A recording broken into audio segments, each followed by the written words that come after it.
Okay, ready for a deep dive into a case that just won't quit? We're talking the Menendez brothers. Yeah, this one really captures the imagination, doesn't it? Totally. And even if you think you know the story, there's new evidence that's got everyone talking. Did we get it wrong back in the 90s? We're going to dig into it all today. I've been fascinated by how this case still sparks debate after all these years. It's a real testament to how much our understanding of truth can change with time. So for anyone needing a refresher, let's rewind to 1989 Beverly Hills. Picture this. Lyle and Erik Menendez, they're young guys in their late teens, early 20s, and they shoot and kill their parents, Jose and Kitty Menendez, right there in their mansion. Brutal doesn't even cut it. No, it was absolutely shocking. And I think that's part of what grabbed the media's attention right away, that brutality mixed with the family's wealth and that whole picture-perfect facade. It was like a dark twist on the American dream. For sure. And get this. Everyone thought it was a mob hit at first. I mean, who else could pull off something so cold-blooded, right? But the real story, or what we thought was the real story, is even wilder. Months go by, the police are stumped, and then, bam, Erik's psychologist's mistress, she goes to the cops. Turns out he'd been spilling his guts in therapy. Oh man, those therapy tapes.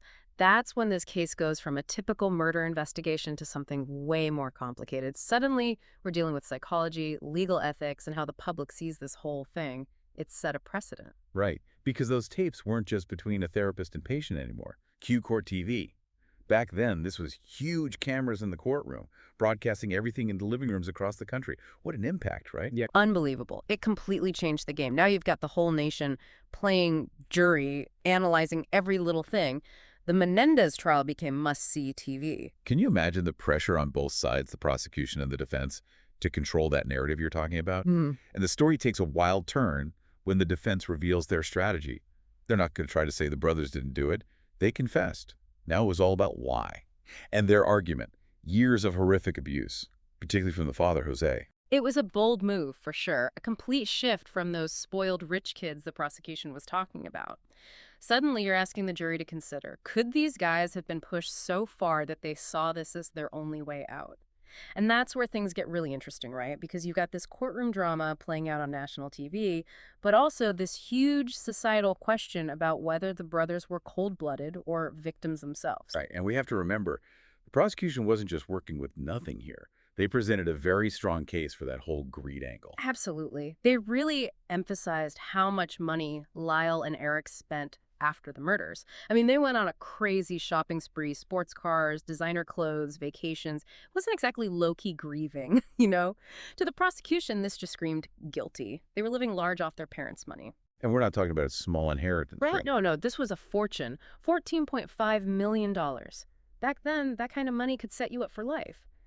I think the prosecution really hammered that home, this idea that Lyle and Erik saw their parents as obstacles to getting all that cash.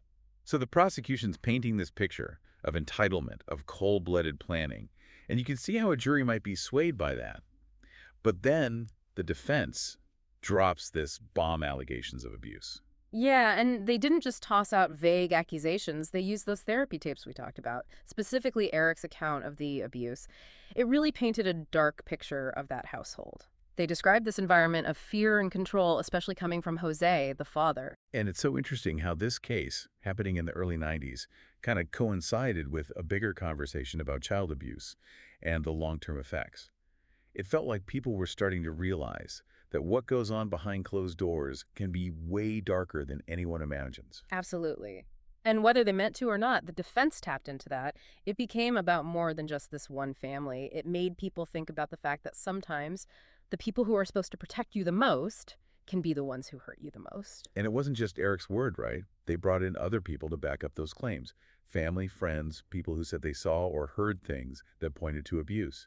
Exactly. So now, alongside those shocking murders, you've got this whole other story emerging about Jose Menendez. He's not just a wealthy businessman anymore. He's this controlling, demanding, and allegedly abusive figure. The case stopped being just about money and became about power, control, and what people will do to break free. So we've got this case of he said, she said, but the stakes couldn't be higher. And the jury back then, they really struggled with it. You had these two completely different pictures of the Menendez family, and in the end, it's like nobody could decide.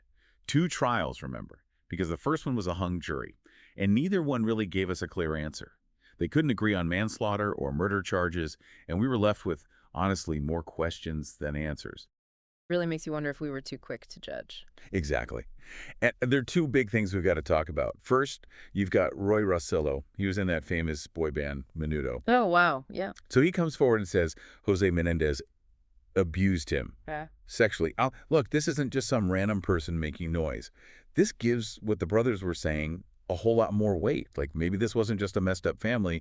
Maybe Jose was dangerous. It's huge, no doubt. If it's true, then we're talking about a pattern of behavior, not just an angry dad. It adds a whole other level, to the idea that Jose might have been abusing his sons, too. Which leads us to the second piece of evidence, Mm. the letter. This isn't therapy. It's not some courtroom confession. This is Erik writing to his cousin a year before the murders, talking about the abuse, saying he's scared of what his dad might do. And that timing, it just hits different, doesn't it? This isn't hindsight. It's not lawyers coaching him. It's just raw emotion.